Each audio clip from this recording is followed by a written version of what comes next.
Падение и повреждение 8 металлических опор из-за нарушения правил безопасности при ведении строительных работ нанесли ущерб на сумму порядка 6 миллионов рублей в Мегино-Кангаласском районе.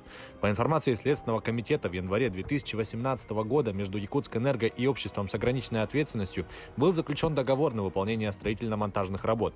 В ноябре того же года руководитель коммерческой организации привлек к работе 4 человек, у которых не было допуска к выполнению подобных работ.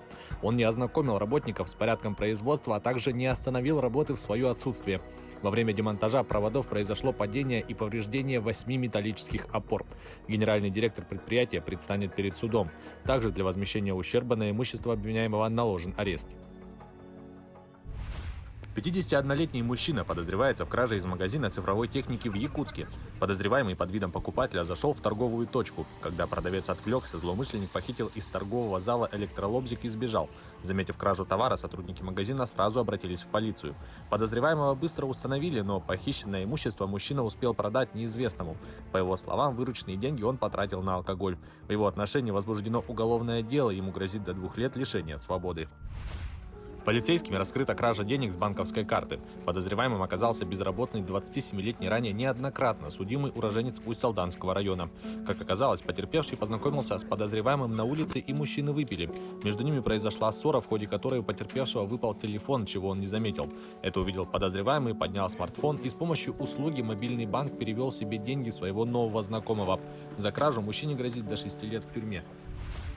Следователи расследуют гибель 4 человек, тела которых были обнаружены в гаражах в Сунтарском и Намском районах республики.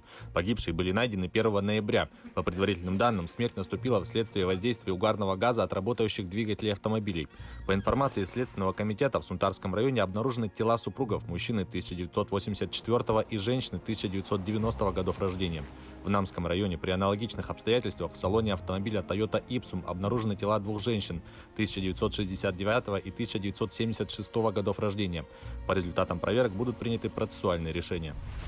Сотрудник ГИБДД Ненецкого автономного округа задержан по подозрению в злоупотреблении должностными полномочиями. Следователи возбудили в его отношении уголовные дела по подозрению в превышении полномочий и получении взятки.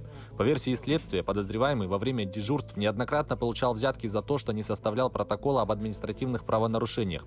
Сейчас проводится расследование, проверяется информация о причастности подозреваемого к совершению аналогичных преступлений. Суд удовлетворил ходатайство следователя и избрал в отношении задержанного меру пресечения в виде заключения под стражу. Пассажиры этого кренящегося на один бок судна могли бы быть уже на дне Средиземного моря, если бы не береговая охрана Испании. Спасатели в понедельник перехватили сразу 2 переполненные лодки с нелегальными мигрантами из Африки, намеревавшиеся доплыть до Канарских островов. На одном из них было 129 человек, на другом, которое уже легло в дрейф в 150 милях к югу от Гранд-Канарии, 68. Один из них к моменту обнаружения плавсредства испанцами скончался. Нелегалов отбуксировали в порт Аргинегин, неподалеку от Лас-Пальмас. Первым делом всем выдали медицинские маски.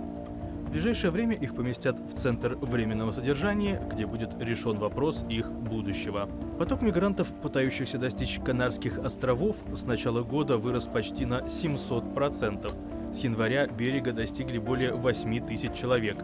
Власти архипелага говорят, что мест содержания для них уже не хватает.